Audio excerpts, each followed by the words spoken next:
Bom, e o programa Bárbara Cara 2021 começa com o pé direito. Ao meu lado, a dermatologista, a doutora Camila Dantas. E hoje o nosso bate-papo vai ser sobre melasma. Doutora, o que é o melasma? Bom dia a todos. Primeiramente, muito obrigada pelo convite. Mais uma vez estar aqui com vocês. É sempre um prazer. E ainda mais de falar de um tema que sempre é de tanta dúvida para os pacientes. Inclusive, até fiz uma caixinha de perguntas lá no meu Instagram e muitos me pediram, foi o tema mais pedido e solicitado foi melasma. Então, melasma são aquelas manchinhas que acometem no rosto, de cor pigmentada, amarronzada, tem um desenho geográfico, mas pode também ter um acometimento extrafacial, que é em qualquer região exposta ao sol. Então a gente pode ter também no pescoço, aqui em ombros. E quais são os fatores desencadeadores para ter o melasma, doutora? O melasma hoje, na verdade, é considerado uma doença inflamatória e, na verdade, sistêmico, né? A gente tem vários fatores que podem desencadear ou agravar esse melasma. Então, a gente é conhecidamente uma doença que está ligada com a exposição solar. Então, a gente sabe que os efeitos do sol são cumulativos, né? Um sol que você pegou na sua idade, lá em adolescência, você vai pagar conta desse sol. Eu sempre costumo dizer isso aos pacientes. Mas a gente tem outros fatores também relacionados, fatores hormonais. Então, pacientes que usam anticoncepcional, DIU, pacientes que fazem a terapia de reposição hormonal após a menopausa, algumas doenças endocrinológicas, como é o caso de doenças da tireoide, também está relacionado, algumas drogas que os pacientes façam uso contínuo e também a questão genética. Então a gente sabe que pacientes que têm um histórico familiar positivo para melasma, então isso pode sim gerar nesse paciente o desencadeamento do melasma. E a partir de qual idade, doutora, a pessoa já pode ter esse sintoma do melasma? Então, assim, é mais comum que esse melasma apareça nos pacientes em torno dos 20 aos 30 anos, né? A gente pode ter, claro, um acometimento um pouco mais tardio, um pouco mais precoce, mas em geral é essa idade que ele costuma aparecer e o paciente vem com a queixa em consultório. E a gravidez também é um dos fatores predominantes? Sim, inclusive eu tenho diversos pacientes que abriram quadro de melasma durante a gestação, justamente por essa questão hormonal, né? Durante a gravidez a gente sabe que tem uma alteração, uma cascata aí de hormônios que fazem essa alteração e a pele ela é extremamente receptiva ao efeito dos hormônios, tanto do estrógeno quanto da progesterona, e isso faz a ativação da cascata melanogênica e estimula a produção da melanina. E quais são as áreas do rosto que é mais predominante o melasma? A gente tem um acometimento, a maior parte dos casos, na verdade, a gente tem um acometimento que a gente chama centrofacial. Então, vai pegar a fronte, que é a testa, a região do nariz, a região supralabial e a gente pode ter também o acometimento do rosto, mas se limitando aqui às bochechas, que a gente fala o melasma malar, ou mandibular. E como eu relatei, a gente também pode ter o melasma extrafacial, mas é porque ele é muito mais incomum. Lembrando só que o melasma ele é muito mais frequente nas mulheres, né? Tem um estudo que foi publicado em pacientes brasileiros, cerca de 400 pacientes, e eles viram que a correlação era de 39 mulheres para um homem, mas ainda assim a gente pode ter melasma nos homens também. E quais são os tratamentos para o melasma? Na verdade, o melasma, cada ano, vem se estudando mais e mais. A gente descobre novos ativos, porque a gente estuda mais sobre a base fisiopatológica do melasma e descobre novas áreas, uma nova cascata que a gente pode, na verdade, usar como potencial tratamento. Então, hoje a gente evoluiu muito em questão de tecnologias, laser, microagulhamento, ativos também clareadores. Há 2 anos, no congresso do INCAS Paris, que é um congresso de estética muito famoso internacionalmente, falou-se muito da cisteamina, que é um despigmentante, que a gente vem usando também com bons resultados. A gente tem outras opções também, Thiamidol foi um novo despigmentante lançado com bons resultados. E tecnologias. Eu sempre digo aos pacientes que os cremes, famosos creminhos que a gente usa em casa, eles não têm o poder de transformação de um tratamento médico em consultório.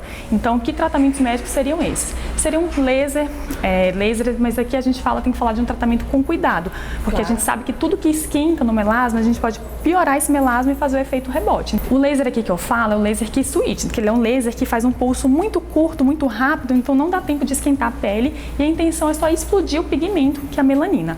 Mas a gente pode também fazer um tratamento com excelentes resultados, que eu gosto bastante, do microagulhamento robótico. A gente pode associar isso com peelings seriados, a gente vai associar isso com clareadores, despigmentantes, o paciente vai ter que manter essa rotina da continuidade em casa usando. E claro, aqui tratamento primário, básico, o mais importante é o filtro solar. Lembrando só que o filtro solar no melasma ele tem que ser com cor. Muitos pacientes me perguntam, faz diferença, doutora, com cor? E faz, porque aqui a gente tem que ter uma proteção também da barreira física, porque essa luz visível, ela também piora o melasma. Então a luz do celular, a luz do computador, da janela de casa, Tem vários pacientes que falam que não usam filtro porque não saem, não se expõem ao sol. Então não é bem por aí. Tem que ter uma proteção de amplo espectro, uma proteção que seja reaplicada ao longo do dia, preferencialmente com cor.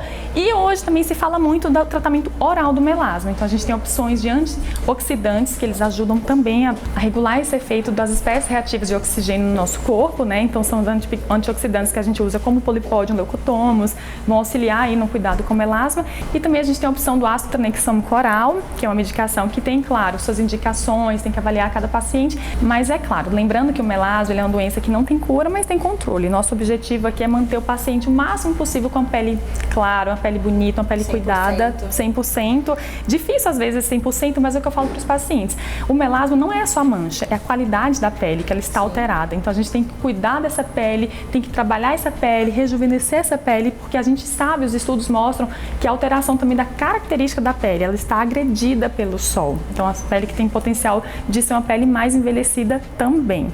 Doutora, quanto tempo dura esse tipo de tratamento para o melasma, para a gente ter uma pele que seja mais eficaz, que seja mais bonita, mais viçosa? Eu não estimo normalmente prazo para o paciente, porque algumas peles elas vão responder de forma mais rápida, outras têm um melasma que é um pouco mais resistente, então um melasma mais profundo e é um melasma um pouco mais difícil de se tratar, mas o que eu falo para o paciente é que esse cuidado ele vai ser sempre, ele é contínuo, é igual ao diabetes. Se é o diabetes a gente não cura, mas a gente faz o controle e cuida para a vida inteira, o melasma também, até porque o calor de um carro, o calor de uma cozinha pode desencadear ou piorar ou agravar esse melasma, então é uma coisa que você vai estar em constante tratamento. E a programação dos tratamentos eu faço de acordo com o tempo do paciente também, disponibilidade de vir a um consultório, fazer um tratamento, alguns são de 15 em 15 dias, outros são mensais, então eu olho muito a vida do paciente, o estilo de vida desse paciente para adaptar. Cada pele é uma pele, porque a gente direciona o tratamento para cada tipo de pele, então não adianta, não vai ser uma fórmula, uma receita de bolo, não vai ser um clareador que é único e para todos os pacientes. Doutora, você falou sobre o protetor solar que tem que ser usado mais com cor, mas tem que ser algum protetor solar diferente do que as demais pessoas usam? Então, e até perguntam, né? Ah, mas eu não gosto de cor, como que eu faço? É porque assim, aí já seria até um outro tema, porque protetor solar dá uma aula, mas só resumindo aqui para vocês, o protetor que é sem cor, para ele ser efetivo contra a luz visível, ele tem que ter filtros minerais, que seriam um dióxido de titânio ou óxido de zinco, mas aí ele faz aquela proteção que fica esbranquiçada, então alguns pacientes não gostam. Porém, quem tem melasma prefere esse tipo de filtro, e eu falo, às vezes o paciente chega na farmácia, não sabe qual que é físico, qual que não é, então opte o com cor. E caso prefira o sem cor, lembrar que tem que ter essa questão. Obrigada, doutora. Obrigada a todos. Até a próxima.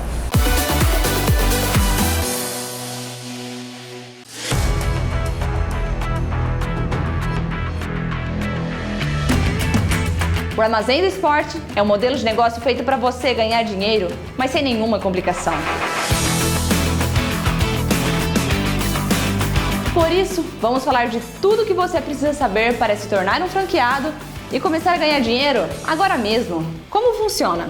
É simples. Para entrar para o time Armazém do Esporte, você paga uma única taxa de adesão de R$ 499,90, garante seu acesso ao nosso portal, onde irá realizar o seu pedido no valor mínimo de R$ 500 em produtos, com auxílio de nosso serviço de atendimento aos parceiros. Precisa ter loja física? Não. Nesse modelo de negócio, você pode trabalhar na sua casa, onde e quando quiser. Tem taxa mensal? Não. Você só paga uma pequena taxa de R$ 500 de renovação do negócio a cada 12 meses. Não cobramos nenhuma taxa mensal e não existe multas contratuais. Tem pedido mínimo? Sim, nosso pedido mínimo é de R$ 500. Como eu vendo os meus produtos? Você pode vender em suas redes sociais de relacionamento, marketplace, lojas virtuais ou estabelecimentos comerciais. Sou obrigada a comprar todo mês? Não. Você pode comprar de acordo com a sua necessidade e quando desejar. Preciso ter empresa? Não, mas precisa ser pelo menos um microempreendedor individual, MEI, onde orientaremos como realizar o seu cadastro e ter acesso ao seu CNPJ. Terei acesso a quantos produtos? São mais de 100 mil produtos incríveis. Em quanto tempo recebo os produtos? O prazo de entrega é de apenas 10 dias úteis. Você recebe os produtos na sua casa. Tem frete? Sim, mas ele é baixo. Temos parcerias com várias transportadoras. Os produtos são caros? Essa é a melhor parte. A maioria dos produtos tem preço que variam entre R$ 10 e R$ 49. Qual a minha margem de lucro? Você terá acesso a produtos de baixo custo que podem te trazer retorno entre 100% e 250%. Viu como não tem complicação? Faça parte também você do time Armazém do Esporte e seja também um craque no presente.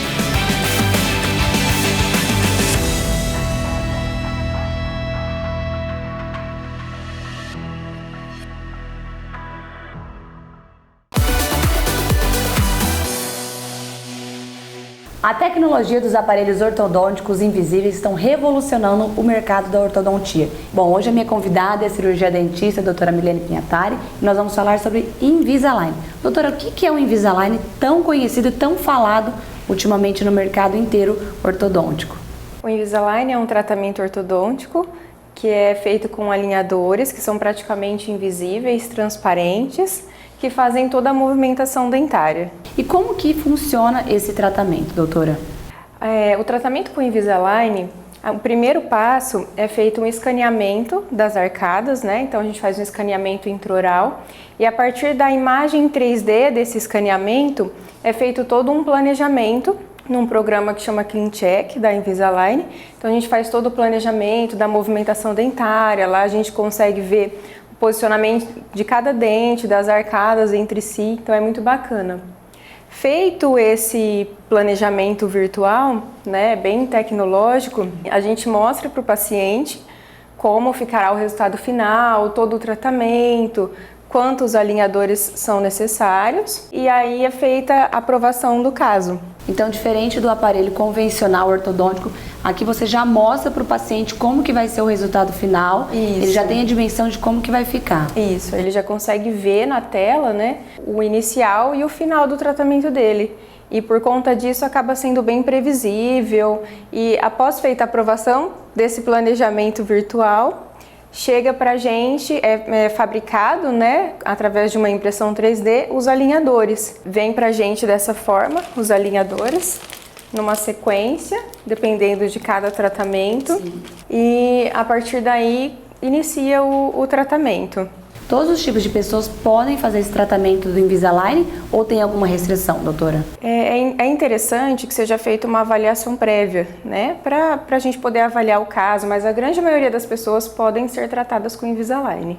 Eu acho que um dos grandes diferenciais do tratamento do Invisalign é que não tem aquele convencional do Bracket, né? Isso. Que acho que depois de uma fase adulta, o paciente não quer ficar com aquele sorriso metálico, ele pode ser retirado e é muito mais, um benefício muito maior para o paciente. Sim, ele é bem confortável, estético, né? Então a gente tira para comer, tira para escovar, higienização é mais fácil e além do tratamento acaba sendo mais rápido do que o convencional. Quanto tempo em média dura um tratamento, doutora? Isso varia muito a cada caso, né? De cada caso, mas a gente tem tratamentos mais simples que em 6 meses a gente consegue resolver. Quais são os maiores benefícios desse tratamento comparado com o convencional? Comparado ao convencional, o tratamento, como eu disse, é bem mais previsível. A gente tem a questão do tempo, que acaba sendo reduzido, e toda a facilidade, comodidade de remoção do aparelho, estética para o paciente, porque ele é imperceptível. Então tem muitas vantagens. O aparelho convencional, a gente sempre fala, uma vez por mês o paciente tem que ir ao consultório do ortodontista. Aqui no Invisalign, a cada quanto tempo ele tem que voltar ao seu consultório? Na Invisalign a gente pode estender um pouquinho esse tempo de consulta, né? Depende de cada caso. Se é um caso mais complexo, a gente acompanha mais de perto. Mas tem casos mais simples que o paciente pode ir a cada 2 meses no consultório, a cada 3 meses. Então, é entregue uma quantidade de alinhador e ele vai fazendo essa troca do alinhador a cada 10 dias. E a gente vai acompanhando no consultório. Esse tempo de consulta vai variar de acordo com a complexidade do caso. E como que é o dia a dia do paciente com esses alinhadores? A gente brinca que é vida normal, né? Vida Praticamente. Normal. Porque ele consegue comer o que quiser, sem restrição, né? Pipoca, amendoim, então é muito bacana, é bem tranquilo. E a higienização? Higienização normal, remove, consegue passar fio dental normal, escovar normalmente. Então a gente percebe uma saúde da gengiva muito maior em relação ao paciente que tem um aparelho fixo. Obrigada, doutora. Obrigada. Bom, ao meu lado, o neurocirurgião, Dr. Ricardo Caramante, e nós vamos falar um pouquinho sobre o tumor da hipófise. Doutor, fala um pouquinho pra gente começar esse bate-papo. O que é a hipófise? A hipófise, Bárbara, é uma glândula que fica na base do crânio e ela é responsável pela produção hormonal. São vários hormônios que ela produz. Entre eles, o hormônio da lactação, ou seja, aquele que faz a paciente sair leite, os hormônios sexuais, coordena a tireoide, hormônio do crescimento, que faz crescer a orelha, nariz e tudo mais. E o hormônio que chama cortisol, que ele ajuda no ritmo circadiano e também ajuda na produção de corticoide no nosso corpo. E quais são os tipos de tumor da hipófise, doutor? Nós temos dois tipos em geral, né? Nós temos os adenomas produtores de hormônio e não produtores. Os produtores vão dar aqueles sintomas mais relacionados ao hormônio que ele produz. Sim. Tá? O mais comum é o prolactinoma. E o prolactinoma é o que produz leite. Tá? Sim. E os não produtores, que vão dar sintomas por compressão das estruturas adjacentes. O que a gente tem ali do lado? A gente tem principalmente o nervo óptico. Então, naqueles que comprimem as estruturas adjacentes, o principal sintoma é a perda visual. Perda visual dos campos laterais da visão. Muitas vezes o paciente não percebe que ele está perdendo a visão, mas ele está. E é por isso que é importante, quando você tem qualquer tipo de perda visual, procurar o oftalmologista, e muitas vezes o oftalmologista me encaminha esse paciente, tá? E qual que é o exame necessário para o paciente fazer para detectar isso, doutor? O principal exame é a ressonância, tá? Em geral, o pessoal faz a ressonância de encéfalo normal e depois eu peço uma mais específica da região da hipófise, que chama ressonância de cela. Essa é a que vai me dar todas as características do tumor. Certo. E ela também serve para o planejamento do tratamento depois. E quais são os sintomas que o paciente sente que ele sabe que ele tem que procurar um neurocirurgião? Então, a perda visual é importante, acaba indo no oftalmologista, depois o oftalmologista encaminha, e alterações hormonais. Por exemplo, a saída de leite do peito, que se remete à prolactina, alterações de tireoide que não melhoram, de hormônios de tireoide, crescimento de nariz e orelhas, partes moles do corpo que podem remeter ao GH e outros hormônios, os hormônios sexuais, por exemplo, também. Em geral, também vai procurar um endócrino, e o endócrino vai estar detectando e encaminhando para a gente. Então, primeiro eles vão em outros especialistas quando tem alguma anormalidade, para depois ser encaminhado para o neurocirurgião. A maioria das vezes ele vem de outros especialistas para a gente. E aí o outro especialista avalia, pede os exames primários e a gente acaba pedindo os exames depois específicos para a região da hipófise. Doutor, depois de detectado já o tumor da hipófise, quais são os tratamentos? Tem dois tipos de tratamento. O tratamento clínico, a depender do hormônio que o tumor produz, por exemplo, o prolactinoma, que é o mais comum, ele vai poder ser tratado com remédio inicialmente. E só a refratariedade ao tratamento com remédio é que vai dar a viabilidade da cirurgia. Existem outros tumores que produzem outros hormônios, por exemplo, produtores de GH, produtores de cortisol, que eles têm uma indicação cirúrgica um pouco mais agressiva. E aqueles que não produzem hormônio, se eles estão comprimindo estruturas adjacentes, aí a indicação é cirúrgica mesmo. E como que é essa cirurgia, doutor? Então, a gente tem dois tipos de cirurgia. Atualmente, a mais utilizada é a via endoscópica, aquela cirurgia que a gente opera pelo nariz e que não deixa cicatriz no paciente. Menos invasiva. Menos invasiva. Essa cirurgia é a que a gente está desenvolvendo ao longo dos últimos anos.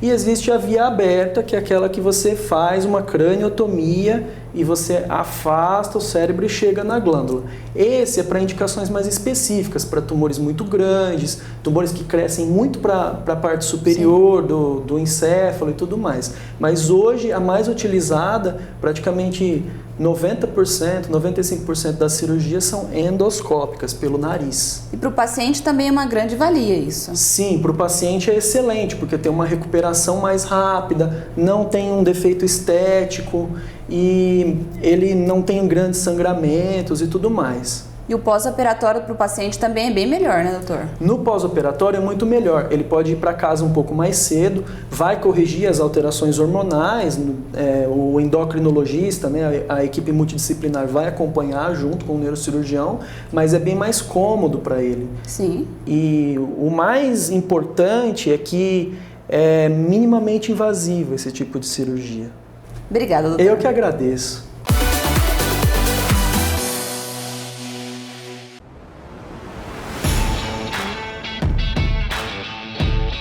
Se você busca empreender, mas não sabe por onde começar, assista esse vídeo e conheça a nano franquia Armazém dos Presentes.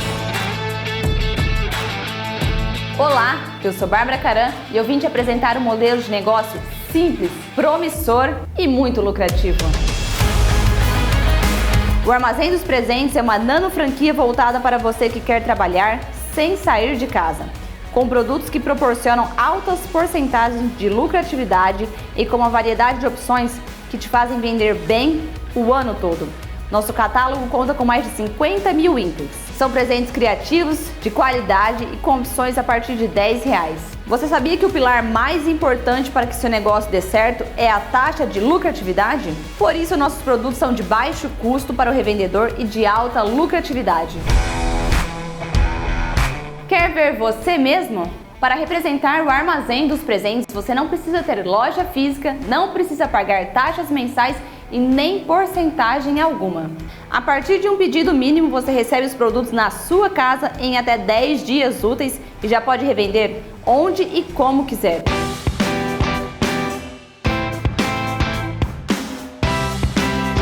Seja presente nos melhores canais de marketplace, lojas virtuais, redes sociais, revendendo produtos de qualidade e de alta procura. O Armazém dos Presentes é um modelo de negócio feito para você, que precisa de retorno rápido e com baixo investimento. Entre em contato com a gente e comece a empreender hoje mesmo. É fácil, é seguro e é feito para você.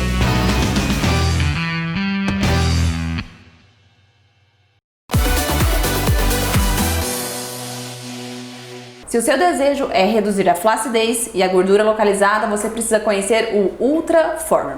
Aqui na Clínica Ateliê da Imagem já chegou e quem vai falar melhor pra gente é a dermatologista, a doutora Alessandra Cesário. Doutora, o que é o Ultra Former? Bom, o Ultra Former é um equipamento aí de última geração e a primeira palavra em termos de flacidez, tanto facial quanto corporal. Então, como que o Ultra Former ele age? Ele atinge diversas camadas da pele e pode chegar até músculo. Então, por isso a importância do Ultraformer em termos da flacidez. O equipamento, além do lifting facial que ele promove, ele também faz uma ancoragem muscular. Então, ele causa uma retração na pele muito importante e estimula muito a síntese de colágeno. E para quem que ele é indicado, doutora? Ele é indicado para pacientes com a pele flácida em geral, tanto facial quanto corporal. Então, papadinha, melhorar o contorno mandibular, definir melhor o sulco, né?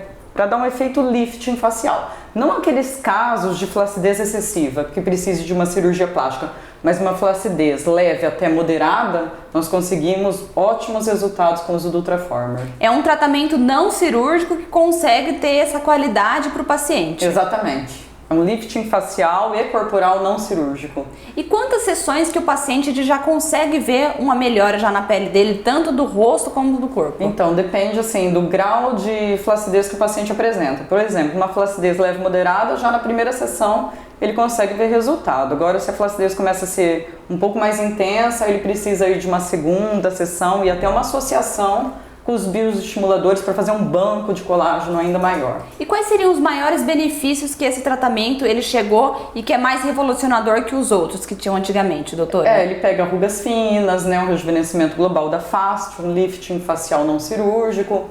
Então, por ele ser um pouco mais profundo que os outros, chegando até músculo, esse é o diferencial dele. Então, os outros equipamentos não chegavam até a face muscular. Ele não, ele promove uma retração mais importante, tanto a nível de pele como a nível de músculo, estimulando todo o colágeno por ação térmica. E ele tem alguma contraindicação? Alguma pessoa não pode fazer esse tratamento? As gestantes nós não realizamos, né? Uma paciente que tem uma infecção ativa no local da aplicação ou um câncer em atividade, aí essas seriam as contraindicações. A gente está falando de tratamentos estéticos também. A acne é uma coisa que incomoda muita gente. O microagulhamento robótico chegou também para revolucionar isso, né, doutora? Exatamente, principalmente aquelas cicatrizes, né, de acne. O microagulhamento é muito importante, né, o robótico principalmente.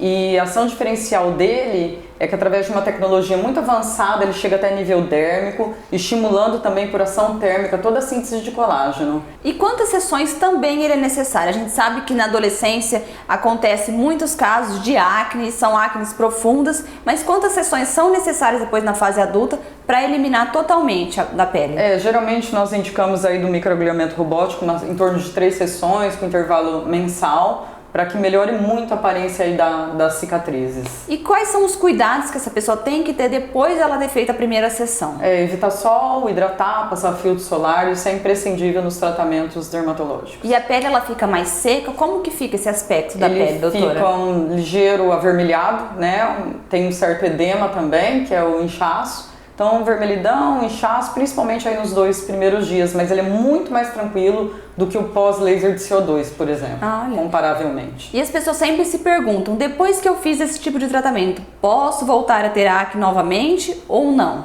Sim, sim. Se tiver uma tendência hormonal genética de ter as espinhas ativas, onde você tratou aquela pele com poro, com cicatriz, você pode voltar a ter espinha e depois ter que tratá-la de novo, infelizmente. Obrigada, doutora. Imagina! Hoje a minha convidada é a hematologista, a doutora Luana Antunes. Doutora, para começar o nosso bate-papo, eu gostaria que você falasse um pouquinho para a gente o que é o trabalho desenvolvido pelo hematologista. Bom, boa tarde, Bárbara, prazer estar aqui. Bom, o médico hematologista, ele basicamente trata as doenças do sangue e da medula óssea, né? Que aí tem um leque de doenças que entram nesse grupo, desde doenças oncológicas até leucemias, linfomas, distúrbios de coagulação, por exemplo, pessoas que têm trombose ou abortos sem motivo, também pode ser uma doença hematológica, problemas com sangramento excessivos, hematomas exuberantes, né? E alterações em hemograma no geral, né? Anemias, alterações de leucócitos, plaquetas, tudo isso pode ser sim alguma doença hematológica. E quando que o paciente deve procurar um hematologista? Quando deve ser um sinal que tem alguma coisa de errado? Bom, na maioria dos casos, os pacientes vêm até a gente encaminhados por outros colegas. O paciente faz acompanhamento por outra coisa, hipertensão, diabetes, enfim, N outras doenças e acaba se pedindo hemogramas nesse meio tempo, ou fazendo ultrassom de abdômen que vem um baço um pouquinho grande, então eles acabam vindo, a maioria das vezes, encaminhados. Mas, claro, tem sintomas que a gente orienta também procurar, né? Essa questão de sangramentos excessivos, abortos, tromboses, febre sem estar doente, né? Pode ser sintoma de alguma neoplasia, perda de peso exuberante, muito cansaço, muito desânimo, muita fadiga, pode ser sinal de anemia também. Vamos falar um pouquinho das principais doenças que o hematologista ele cuida. Nossa, tem bastante. Tem bastante. Acho que campeã assim, de consultório são as anemias, que aí entra um leque de possibilidades como causa de anemia, pode ser desde uma deficiência de uma vitamina como ferro, B12, pode ser hereditária como as talassemias, que é muito comum em descendentes europeus, italianos, pode ser indício de algo mais sério também, algum câncer, algum linfoma, alguma leucemia, tem assim um leque mesmo de doenças, de possibilidades para que pode causar uma anemia. As tromboses também as pessoas procuram sempre o hematologista? Procuram bastante o hematologista, principalmente se já tiver história na família, né? Eles ficam preocupados com a tal trombofilia que tanto tem se falado. Sim. Eu recebo muita mulher que tenta engravidar, não consegue, aí o ginecologista interroga essa questão da trombofilia, então elas vêm para investigar se é isso mesmo que está acontecendo, que pode ser uma causa de abortos frequentes. E a leucemia, que é uma doença oncológica tão falada, né, tão abordada nos últimos anos? Bom, a leucemia, na verdade, são as leucemias, né? Sim. Tem um grupo de leucemias, tem as leucemias agudas e as crônicas, que também tem várias dentre esses dois grupos. As leucemias agudas, que são as mais temidas aí por todo mundo, quando você fala o nome, o paciente assusta, né? Sim. É um câncer, né? No caso aí da medula óssea, que prejudica a produção das células normais do sangue, então leva a uma série de consequências aí, infelizmente, às vezes até óbito. Mas não tem assim um porquê que uma pessoa tem ou não tem. Eu escuto muito em consultório, ai doutora, minha anemia pode virar leucemia, assim, não tem nada a ver uma coisa com a outra. Não né? necessariamente. Não, anemia pode ser um sintoma da leucemia, mas não necessariamente não tem dessa de vai virar uma leucemia. Né? Uma vez por ano, o paciente ele tem que visitar um hematologista para fazer esse check-up, doutora? Olha, se possível, é sempre válido, né? Fazer um hemograma periódico, né? Pelo menos uma vez por ano, para ver como é que está. Principalmente mulheres também que menstruam bastante, é muito comum deficiência de ferro, gerando um cansaço, uma fraqueza, às vezes até dor nas pernas, e leva a uma anemia, que aí piora um pouco ainda mais esse quadro de indisposição. E qualquer anormalidade, procurar um especialista. Anormalidades no hemograma, procura um hematologista, com certeza. Obrigada, doutora. Imagina.